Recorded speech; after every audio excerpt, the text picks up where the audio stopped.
Do you guys know what Palestinian laws actually say about homosexuality? If you are queer and you advocate for Palestine, there's a good chance that someone has told you that if you were to go to Palestine, you would either be killed or in prison. And while homophobia is definitely common in Palestinian communities and is a problem, there are actually no laws in the West Bank that criminalize homosexual activity. And in Gaza, same-sex sexual activity is prohibited under the British Mandate Criminal Code Ordinance, a law that was inherited from the British. This law penalizes same-sex sexual activity with a punishment of 10 years in prison and is only applicable to men. Though according to the organization Human Dignity Trust, there is little to no actual reinforcement of these laws in Gaza. Now, have people been killed in Palestine for being gay? Yes, they have. But it's important to differentiate misinformation from actual events and also understand why homosexuality is so taboo, especially in Palestine. Now, far too often, people go around saying that you will get thrown off of a roof if you are caught being gay in Palestine. And this may come from a video that is circulated online of people getting thrown off of a roof with a caption saying that it was Hamas doing this. The truth is that same video was actually circulated in 2015, and it was actually of ISIS throwing people off of roofs in Iraq. Now, if you want to know the fundamental difference between ISIS and Hamas, there are many, and I made a video about it explaining it. If you look up actual reports of Palestinians being killed in Palestine, you will come across the tragic case of Ahmed Abu Marhiya, who was a Palestinian man who allegedly fled to Israel to escape persecution from his family for being gay and was tragically beheaded when he returned to the West Bank.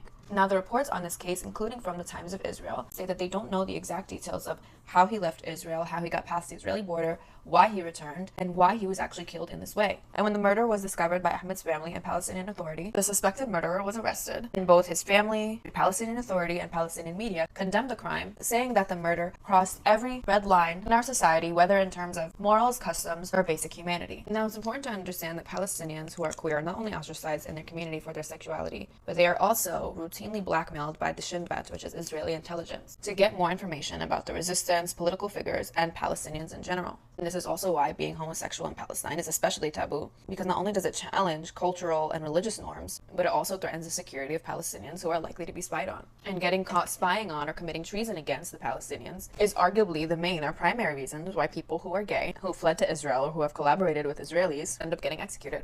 A reported example of this is of a man named Zuhair, who was blackmailed by Israeli forces after an Israeli who posed as a Palestinian man videotaped them having sexual relations, and after being threatened with the release of this tape, Zuhair agreed to spy on Palestinian leaders of the resistance for the Israeli army, resulting in the execution of 3 Palestinian resistance fighters and leaders. And when Zuhair was caught, he confessed that he was instrumental in this, and then he was executed by Palestinian resistance. And when the resistance first revealed that they executed him to set an example, they mentioned nothing about him being homosexual, but of him being a traitor, and that the execution was to send a message to every traitor who sold his religion, his conscience, his honor, and his country.